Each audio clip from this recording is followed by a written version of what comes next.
Gentili amici del Grande Futsal, buon pomeriggio da Gabriele Pappolla e benvenuti al Palapanzini di Giovinazzo.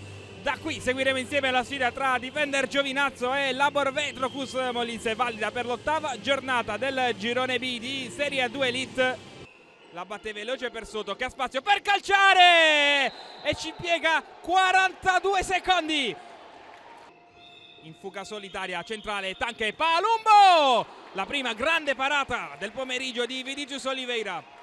Batte indietro per Palmegiani, da centrocampo cerca la giocata per Soto. Scucchiaia, una gran palla per Di Fonzo! 1-1 Giovinazzo, ma che palla ha messo Di Vanei! Poi bravissimo Di Fonzo sotto porta. Palumbo non riesce ad arrivare sul pallone, Mantuano sì, va da solo, Mantuano! Trova un gran gol che vale il 2-1 del Labor Vetro Cus Molise. Con Di Vanei che porta palla, Scucchiaia ancora, bene, Di Fonzo controlla per Palumbo! Palla fuori. Di Vanei col mancino, palla sul fondo. Suo destro è stato davvero poco potente, mentre il lancio di Oliveira finisce sul palo, la palla resta lì e arriva l'incredibile 3-1 di Denisco. Poi il rimpallo è buono per lui, Di Fonzo, 3 contro 1, Di Fonzo salta tutti, Di Fonzo per Di Benedetto. Eccola la reazione immediata del Giovinazzo. Poi arriva il pallone fuori, perfetta col mancino.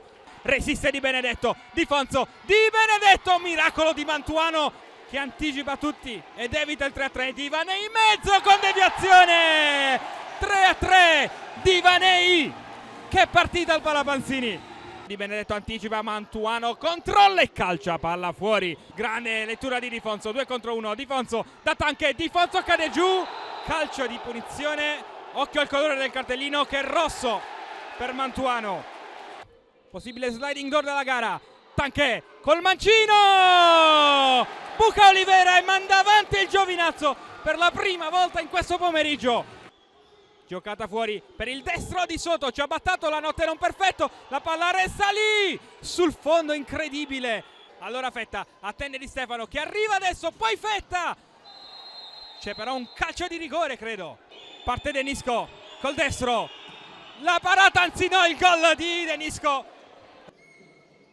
Giocata per Soto. Ferroni ruba palla solo contro il portiere, il tocco sotto di Ferroni, Di Benedetto miracoloso sulla linea. Angolo battuto per Ferroni che lascia lì Soto col mancino, deviazione incredibile e torna avanti il Cus Molise. Di Fonzo, Tanque con spazio, la gran parata di Vinicius Oliveira e poi il pareggio siglato da Di Vanei. 5-5 Di Vanei.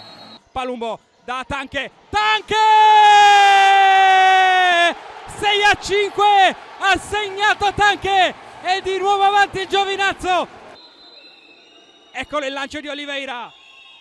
Palumbo svetta prima di tutti, suona la sirena, scorrono i titoli di coda su un meraviglioso Giovinazzo Cus Molise con il Defender Giovinazzo che vince per 6-5